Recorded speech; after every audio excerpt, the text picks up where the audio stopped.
Hey now, St. Patrick's Day is almost upon us, and like any good parent, I'm going to take this little holiday as an opportunity to mess with my young children's brains, because that's, I guess, what we do as parents. Now, one of the things that we like to do every year is we'll bake bread over the weekend or sometime right before St. Patrick's Day, and then also make a grain version of the bread, and then overnight, the 16th into the 17th, that loaf of bread, which is sitting there oh so innocently on the counter, all of a sudden magically gets turned green by some leprechaun that's coming through our house and causing all sorts of shenanigans. So we're going to do the same thing today with the potato bread recipe that I love. It's up on the channel. You can check that one out if you want. This is going to be a very similar recipe. However, we're going to make it green, which is super fun, and yay St. Patty's. So come along for the ride. Now for the potato bread, I need potatoes. Now you could just use some leftover mashed potatoes if you've got them. However, I also like to incorporate the potato water, and I don't have any leftover mashed potatoes kicking around. So I've got some russets that I just chopped in half. I've got them in some salted water here.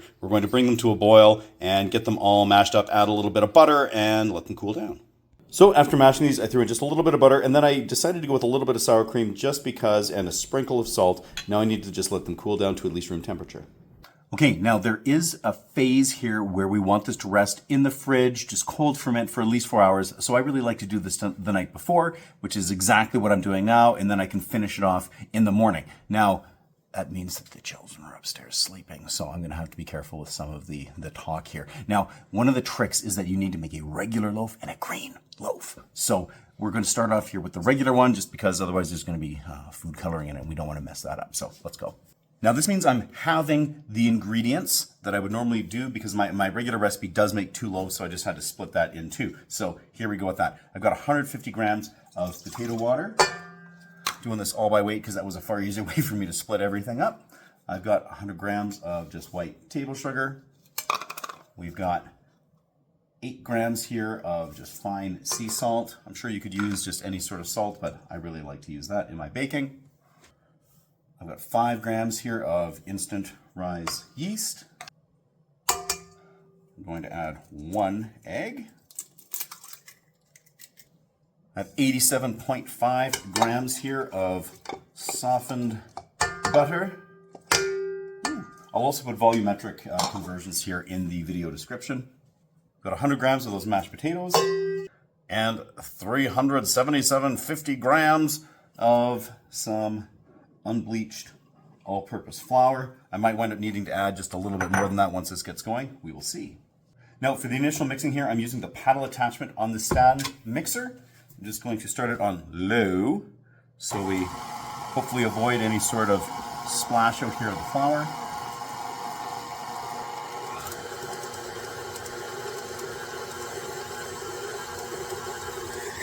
Then I'm just going to get it up onto medium speed here and give it around 4 minutes or so just for it to get really nicely blended.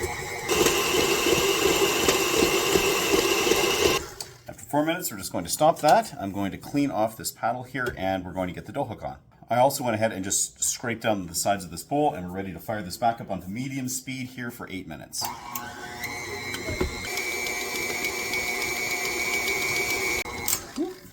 And after that, we are good to go. I'm just going to clear off this dough hook and pop it into my proofing bin here. So for round 2 here, you can see like I mostly got this dough out, but I'm obviously not worried about completely cleaning that out. It's all just going to mix in. So again here, we're just going to blast that up with that potato water. I'm going to get the white sugar in there. Got the salt. Got the yeast. I'm going to do, again, just 1 egg here. I am going to add a little bit of this food coloring, just a little bit here for now. And we can tweak that as we go.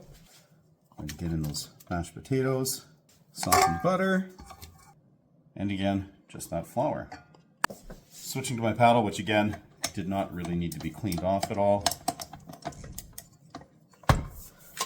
Just repeat. So you can see what the color was there. I had just given this a few little mini squirts before. I'm just going to give it another little blast.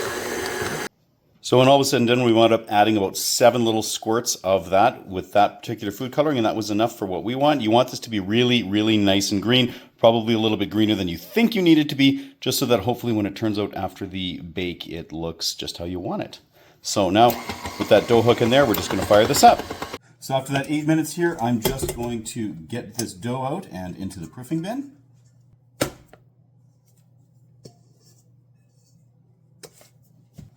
So here we are in the proofing bin. I'm just going to get this lid on here and then get both of these containers into the refrigerator overnight. After hanging out in the fridge overnight, here we are, and I'm just going to be popping them out and getting them into some greased loaf pans that I prepared.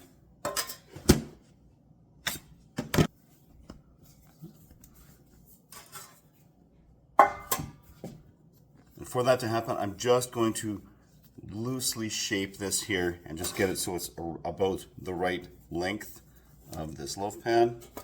Going to pop it in just like so. We'll get these tented up here with a little plastic. So I have this just very loosely covered so that as that dough rises, it's not going to be an issue there with the plastic. I also just put a little bit of flour on there. Okay, I'm going to let these sit out on the counter just to rise.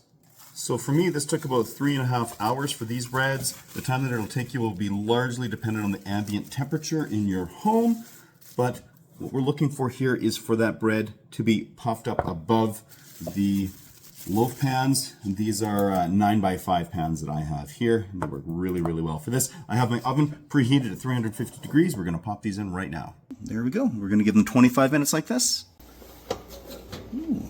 So after that initial 25 minutes, I'm going to pull these out, loosely tent them with foil, and then pop them back in. And after 15 minutes, we're just going to pop these out and let them cool down for a few minutes.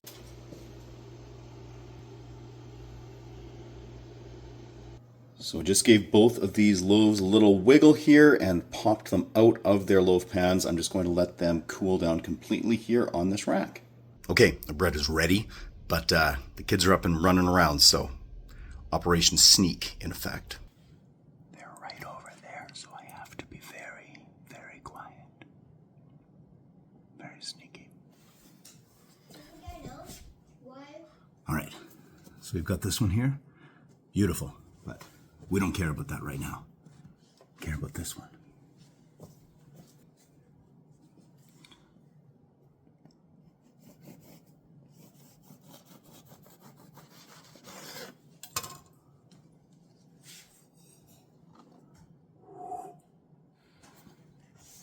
Okay, perfect.